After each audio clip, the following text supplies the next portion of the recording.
தேவனுடைய பரிசுத்த நாமத்திற்கு மகிமை உண்டாவதாக. இந்த காலை வேளையிலே உங்கள் அனைவரையும் ஆண்டவராகிய இயேசு கிறிஸ்துவின் இன்ப நாமத்தில் உங்களை அன்போடு வாழ்த்தி வரவேற்கிறேன். விண்துளிகள் வாயிலாக இந்த நாளில் சந்திப்பதிலே மிகுந்த மகிழ்ச்சி அடைகிறேன்.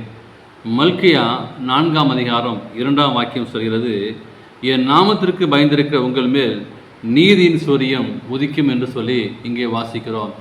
இங்கே நீதியின் சூரியனாகிய இயேசு கிறிஸ்துவை இங்கே நாம் பார்க்கிறோம். அந்த இயேசு கிறிஸ்து ஒவ்வொரு வாழ்க்கையிலையும் உதிக்க வேண்டும். அந்த உதிக்கும் போது அந்த வெளிச்சத்தை நாம் பெற்றுக்கொள்வோம். எனவே இந்த நாளின் செய்தியானது ஒளி ஒரு மருந்தாய் இருக்கிறது. தேவையான அளவு வெளிச்சம் தங்கள் உடலுக்கு கிடைக்காவிட்டால் மக்கள் சோர்வை காணுவார்கள். எனவே அந்த ஒளிக்கும் நமது உடலின் நோய் எதிர்ப்பு சக்திக்கும் அதிக தொடர்புள்ளதாக மருத்துவ விஞ்ஞானிகள் கூறுகிறார்கள்.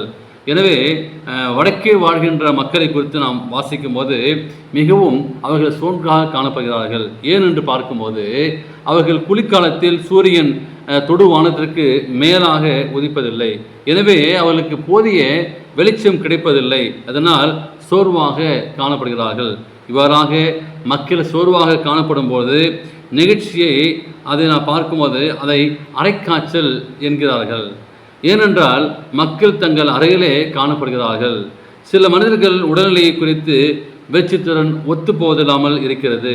சிலருக்கு வெளிச்சம் அதிக நேரம் தேவைப்படுகிறது. டாக்டர் மிகவும் பிரகாசமான வெளிச்சத்தை மருந்தாக சிலருக்கு பயன்படுத்த கூறுகிறார். எனவே தேவனுக்கு பிரியமானவர்களே, ஒரு ஒளி எவ்வளவு முக்கியமானது.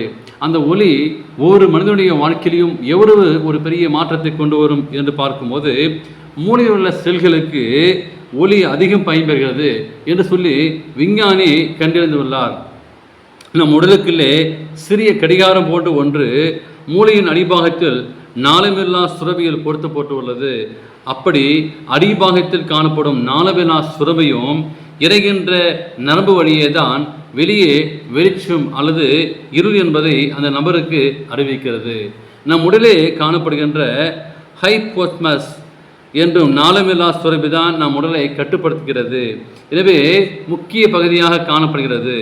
இதில் ஒளிக்கும் பங்கு உண்டு என்பதை நீங்கள் நாளும் மறக்க வேண்டாம். எனவே உடல் சோர்ந்து போவது வெளிச்சம் இல்லாமல் போவதால் மட்டுமன்றி ஆவிக்குரிய வெளிச்சம் இல்லாமல் போகும்போது உடல் சோர்ந்து போகிறது. எனவே ஆவிக்குரிய வெளிச்சத்தை நீங்கள் நானும் பெற்றுக்கொள்ள வேண்டும்.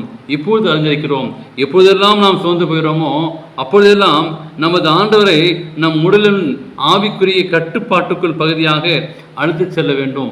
நீர் என்னை ஆட்கொண்டு நடத்தும் என்று சொல்லி ஒப்பு கொடுக்க வேண்டும்.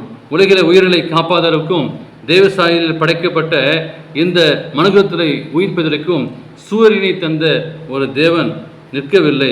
எனவே நம்முடைய பாவ இருளை போக்க நீதியின் சூரியனை இயேசுவே நமக்கு தந்துள்ளார். அந்த நீதியின் சூரியன் நம்மேல் ஒதுக்கும் போதும் நாம் ஆவிக்குரிய வாழ்விலே பெரிய மிளிரவும் ஒரு ஒளி கொடுக்கத்தக்க தேவன் நமக்கு கிருபை செய்வதாக. அப்படிப்பட்ட ஆசீர்வாதத்தை பெற்றுக்கொள்வோம்.